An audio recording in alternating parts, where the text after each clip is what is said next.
And welcome back to Off the Ball Saturday here on News Talk. John Duggan on this extended show until 8 o'clock this evening, because we've been bringing you live commentary of Munster's defeat to Exeter. Maybe a Pyrrhic victory for Exeter, 13 points to 8. They beat Munster by at Sandy Park. Now Thomond Park will host the second leg of the last 16 tie next Saturday afternoon at 3. And also a great day for Ulster, 26 points to 20 winners over Toulouse in France, with Robert Balakoon scoring a hat-trick. Last night we saw Leinster beat Connacht by just a few points, but they're going to go back now to the Aviva Stadium next weekend. Still joined by Andy Dunn on the line. Andy, you've been watching that with Conor Morris. How are you? Good. I'm tired after watching that. Well, it was chaotic. It was frenetic. It had everything. Munster was struggling early in the game, and maybe keeping it to only 10 points gave them a little bit of a chink of light. And then when Exeter had 2 players put to the bin, they were able to capitalise somewhat, I suppose.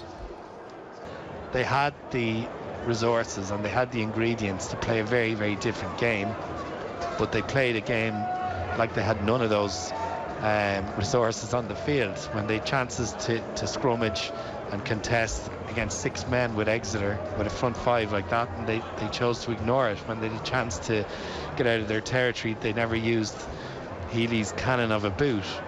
The only kind of strength or resource that they used to great effect was their dynamic young back row, who was getting them out of trouble at ruck time when they were already under pressure in their own territory. And it doesn't sound like there was anything done constructively by design. It was get yourself out of trouble on repeat.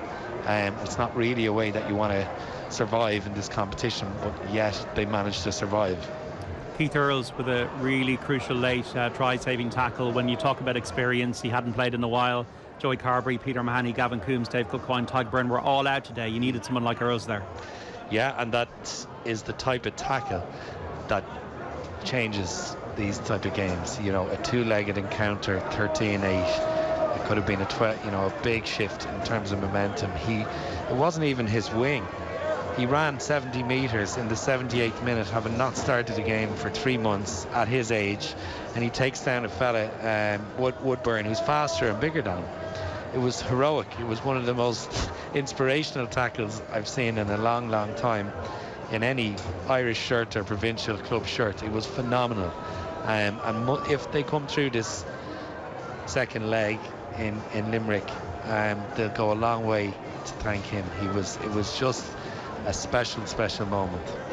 Apathy, I think, is one thing I would have never posted on Munster all the years I watched them, and to have that game against Leinster not full at Thomond Park is just probably reflective of where everybody feels they are right now with Munster. And people got to turn up, they got to feel energised if they're paying to go in to see this great province, this great club that has been so huge in the fabric of Irish life. I mean, Munster needs to be strong, and maybe the players will come back. Some injuries will be healed during the week, and we'll have a better squad to pick from. But Munster need to just make a real big statement at home now next week and win this tie and get to the quarterfinals. Yeah, I think so. It's so concerning what you mentioned last week. Not full Thomond Park is always concerning, particularly when Leinster come into town, and you've got a case where people are unfortunately voting with their feet a little, but I think they are jaded. I can understand a supporter of this team being tired. I'm tired watching after 80 minutes, and I haven't watched it. I haven't watched them as closely as their most loyal fans will watch them on a weekly basis. But it would be exhausting. If you look at their management, it's at times you have Rowntree there who was part of the famous ABC front row of Leicester with Garforth and Cockrell, and they had a very clearly defined way of playing, and then Martin Johnson in the second row behind them. They'd so many opportunities in that yellow card period to impose themselves as a scrum against a weakened and vulnerable Exeter scrum at that stage, and they chose to ignore that. So there's no clear identity and purpose in that approach, and maybe Rowntree's message isn't getting through there. Then you look at how they ran the ball from deep on so many occasions, which isn't the Munster way. To me, that looks like Larkham's influence, but it looks like a bad version of the ACT Brumbies who were so successful back in the late 90s, early 2000s. They're trying to play almost like that way, run it out of your own territory, attack space from deep, but they let themselves down on a number of occasions doing that. And I can't see a clear Van Graan input at all across that. And I think that becomes exhausting over time for a culture that Munster fans have become used to, and were spoiled from the 90s and 2000s of this was an institution that you would not break down.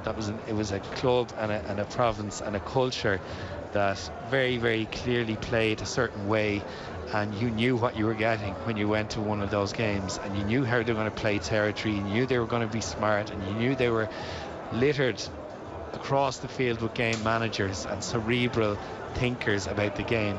This looks like a bunch of really heroic and courageous athletes who don't spend time understanding clear strategy in games, or they're not being coached about it. And I think it makes sense that a Munster audience start to lose interest over time, because they're not seeing a shift, or they're not seeing any discernible change in direction.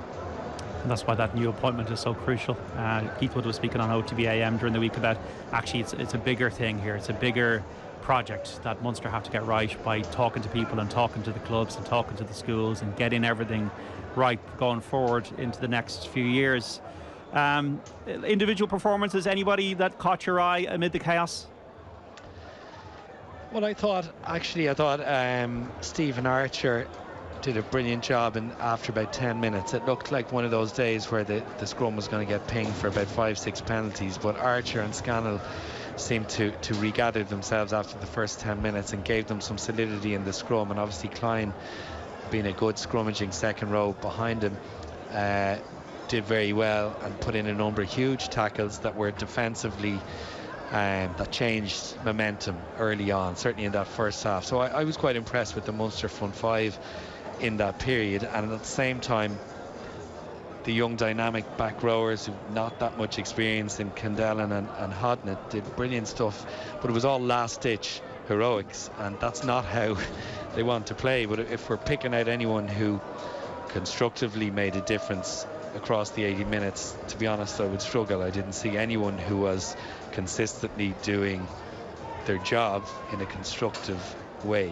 There were many people who had game or try-saving moments, and Conor Murray indeed had two of them. But on the flip side of that, his job as a 9 is to show and exercise a bit more control in the game, and some of his kicking was disappointing, to say the least. So it's a team with a split personality. Okay, we got to leave it there. Andy Dunn, thanks so much for that. Ash, the Munster Exeter game, a lot going on there at Sandy Park, but what we do know now is that Munster have lost, but a loss I think is they can manage. A 13 points to 8 defeat to Exeter. So look, I'm not too concerned if you're a Munster fan. Like he said, it was a chaotic performance, but I do think if they got some of those players back from injury, they got a big chance at Thomond Park next Saturday at 3 o'clock. Great win for Ulster today, 26 points to 20. Away to Toulouse. Now, Toulouse are the man sent off, but Robert Balakoon with a hat-trick of tries. It's the kind of games that make a statement for a player like that, And Leinster, as we know, beat Connacht narrowly last night at the Sports Grounds. That's what's going on Champions Cup-wise.